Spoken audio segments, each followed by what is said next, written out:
So let me talk about two of these local announcements. One of them for Fort Frances, and there's actually two components, but the grand total amount is $365,000, which is kind of an interesting figure. What did they decide, like $1,000 for each day of the year or something? Now, $350,000 of that is going to finance a microgrid feasibility study.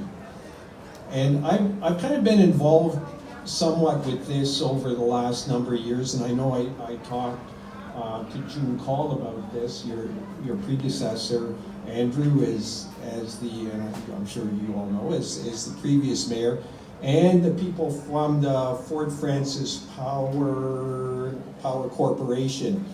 And the Fort Frances Power Corporation is kind of interesting because it's a nonprofit, and apparently it provides the cheapest electricity available anywhere in Ontario, which is a pretty big deal. Now, certainly with the closure of the mill, that was a real blow to Fort Frances, and obviously and rightly you've been looking for other businesses to come in into Fort Frances and employ some of those people who lost their job. And certainly the ability to provide cheap power is something that will attract other industries to this town. And now the whole idea of the microgrid is you're attached to the Ontario grid, right?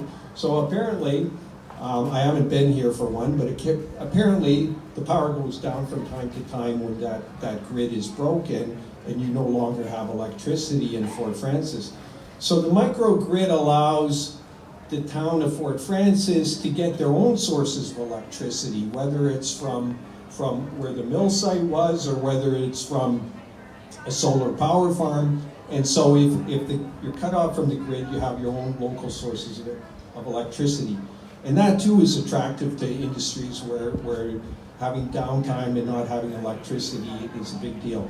So to be able to do a feasibility study, I think gets you one step further down the road to having that microgrid. So that's a great announcement. There's also another $15,000 to develop a strategic plan and to identify specific development initiatives. So these are both really good announcements, and I thank FedNor for those announcements. I think they're good for you guys here in Fort Frances. The other one I wanted to talk about briefly before handing over to Patty is Rainy River.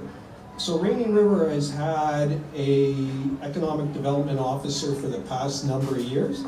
He had the misfortune of starting his job, like I think a month before COVID hit.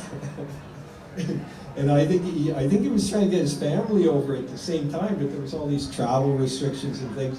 But I know, and his name is Chinadasa, and I know, having spoken to a number of people in Rainy River, that they really like him out there. He's done a lot of work in attracting local businesses to the area.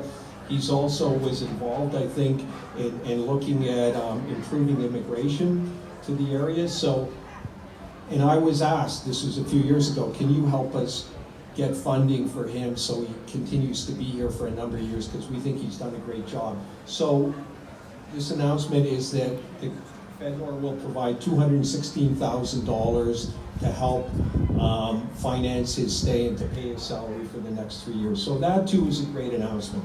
So both of these I think are really good announcements for the town of Fort Frances and for Rainy River, and that they'll help to stimulate business locally.